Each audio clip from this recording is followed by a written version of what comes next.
Assalamualaikum warahmatullahi wabarakatuh. Nama saya Balkis Naurah Salsabila, NIM 1905 12 14 083. Kali ini saya akan membahas mengenai DHCP server. DHCP atau Dynamic Configuration Protocol adalah layanan yang secara otomatis memberikan nomor IP kepada komputer yang memintanya. Komputer yang memberikan nomor IP disebut sebagai DHCP server. Sedangkan komputer yang meminta nomor IP tersebut adalah DHCP client. Dengan demikian, administrator tidak perlu lagi harus memberikan nomor IP secara manual pada saat konfigurasi TCP atau IP. Tapi cukup dengan memberikan referensi kepada DHCP server. Pada saat kedua DHCP client dihidupkan, maka komputer tersebut melakukan request ke DHCP server untuk mendapatkan nomor IP. DHCP menjawab dengan memberikan nomor IP yang ada di database DHCP. DHCP server setelah memberikan nomor IP, maka server meminjamkan list nomor IP yang ada ke DHCP client dan mencoret nomor IP tersebut dari daftar pool. Nomor IP diberikan bersama dengan subnet mask dan default gateway. Jika tidak ada lagi nomor IP yang dapat diberikan, maka klien tidak dapat menginisialisasi TCP atau IP. Dengan sendirinya, tidak dapat tersambung pada jaringan tersebut. Setelah periode waktu tertentu, maka pemakaian DHCP klien tersebut dinyatakan selesai dan klien tidak memperbaharui permintaan kembali. Maka nomor IP tersebut dikembalikan kepada DHCP server, dan server dapat memberikan nomor IP tersebut kepada klien yang membutuhkan. Lama periode ini dapat ditentukan dalam menit, jam, bulan, atau selamanya. Jangka waktu disebut sebagai list period. Cara kerja DHCP server. DHCP menggunakan 4 tahapan proses untuk memberikan konfigurasi nomor IP.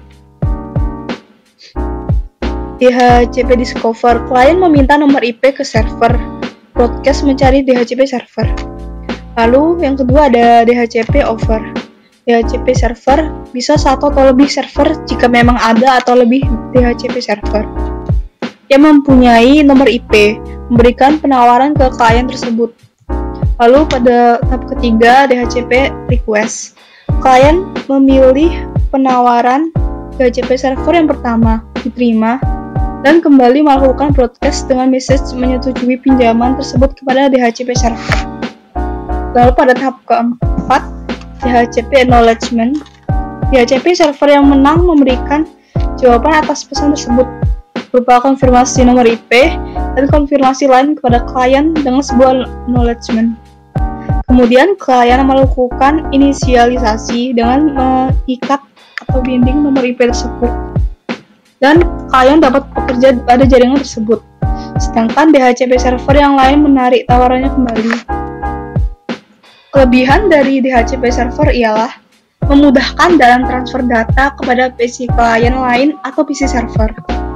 DHCP menyediakan alamat-alamat IP secara dinamik dan konfigurasi lain. DHCP ini didesain untuk melayani network yang besar dan konfigurasi TCP atau IP yang kompleks. DHCP memungkinkan suatu klien menggunakan alamat IP yang reusable, artinya alamat IP tersebut bisa dipakai oleh klien yang lain jika klien tersebut tidak sedang menggunakannya. DHCP memungkinkan suatu klien menggunakan satu alamat IP untuk jangka waktu tertentu dari server. DHCP akan memberikan satu alamat IP dan parameter-parameter konfigurasi lainnya kepada klien.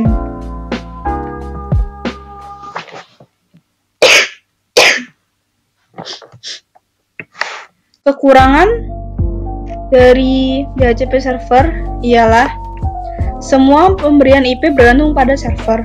Maka dari hal itu, jika server mati, maka semua komputer akan disconnect dan saling tidak terhubung. Metode dalam konfigurasi DHCP. Konfigurasi dengan range secara random, otomatis IP, pemberian IP, address kepada klien secara random dan dapat berubah-ubah, namun masih dalam range IP address yang ditentukan. konfigurasi dan fix alamat IP address, pemberian IP address yang sifatnya tetap value pada klien yang memerlukan data MAC address. Kali ini saya akan melakukan percobaan mengenai DHCP server. Dalam percobaan ini, kita akan mensimulasikan DHCP server dan DHCP klien di atas jaringan wireless bridge yang telah kita praktikumkan sebelumnya. Yang bertindak sebagai DHCP server adalah PC server, dan yang bertindak sebagai klien adalah laptop dan smartphone. Langkah percobaannya, kita membuat skema jaringan seperti gambar di atas ini. Nah, ini udah dibuat skema jaringannya. Lalu buatlah setting IP server secara statik. Setting IP server Ethernet. Nah, ini udah di setting IP servernya. Kemudian aktifkan DHCP server dengan konfigurasi sesuai dengan gambar. Oke, service DHCP ininya udah sesuai. Ini tinggal diganti 151. Save. Nah, ini udah.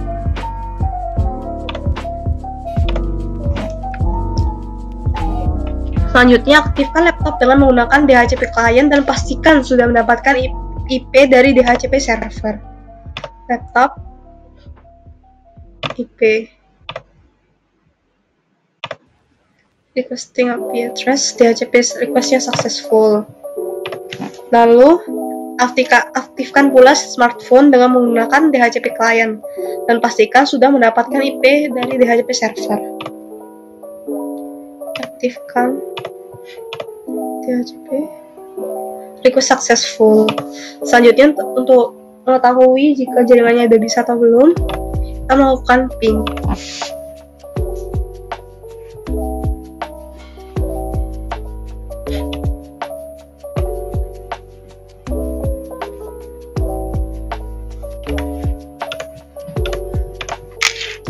Ping.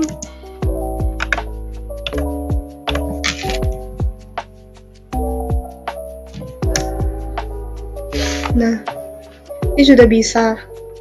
Jaringan sudah masuk. Itu saja yang bisa dapat saya sampaikan. Terima kasih.